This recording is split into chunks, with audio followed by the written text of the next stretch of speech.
Hi there. I'd like for you to imagine for yourself for a second an America in which the citizens respect the government leaves them alone, and an overall good image. I'd like for you to further on with that imagination. Militarily wise, I'd like for you to imagine what it would be like for immigrants to come over here and love us. Do not have to derail us for having bases in their country. I also like for you to imagine an America in which the president actually doesn't have the authority to detain you without a trial indefinitely.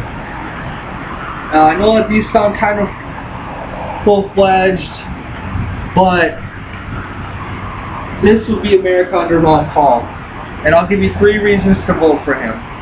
First off, let's start with the legalization of marijuana. Now, this is a substance that, although it's not the best for you, clearly has medical purposes, as shown by numerous studies from the American Medical Association. It is also a substance which costs us a lot of money in law enforcement costs. According to an article from Forbes magazine, it could save us nearly $22 billion per year just from law enforcement costs. Now, that's not even including the money that we could get in revenue from taxes and regulation of it. So you don't even have to get to that debate of whether the government should be involved to understand that this is clearly an issue that needs to be legalized. Additionally, not only does it save us money, but it would give citizens a more credible image of their government. Did you know that a study done by the Department of Justice showed that over 64% of those incarcerated for possession of marijuana were actually non-violent offenders? That means that they've done no harm to anybody but themselves.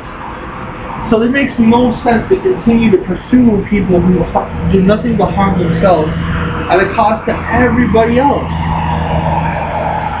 Now, second off, I'd like to talk about our large military presence overseas.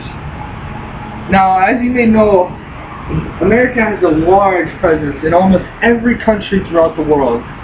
Now, you may be thinking, okay, that's what keeps us safe because they gather information that's vital to us that helps prevent wars, conflicts, etc. But clearly that hasn't worked. There's been Rwanda genocide and Darfur. It hasn't worked, and it's been costing us a lot of money too. According to a study done by the Christian Science Monitor, the war on terror alone, by ending that, would save us $500 billion. Now, looking at the more broader picture of our military in general, according to Ron Paul's budget plan from his own website, he would save us nearly $700 billion per year by gradually withdrawing the military bases overseas. And clearly, it's something that does not keep us safer, because what if China opened up a military base here? Would we not go over there and seek revenge with them?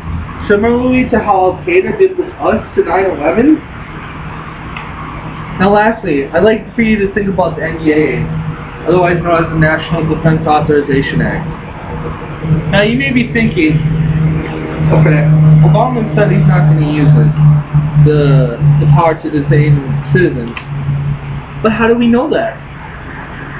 I mean, if you look at World War II, the Japanese were interned, they were put into camps and everything.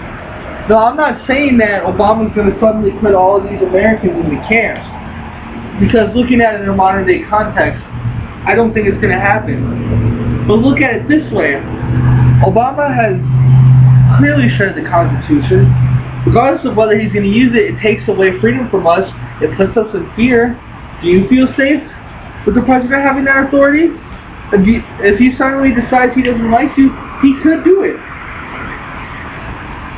And after all these issues, you may be thinking to yourself, okay, well, a lot of politicians say these things. They agree with Ron Paul on this. Why shouldn't they be president? Why do you trust Ron Paul so much to get these done? Well, if you look at his track record, his voting record, and has consistently, and all that he's been saying ever since he joined politics, one can clearly tell he's honest. What he says is what he votes. And again, do you want to continue the same policies that have failed us in America thus far? Or do we want a new America, a new credible one, not only domestically, but valued abroad as well? That is Ron Paul. Thank you.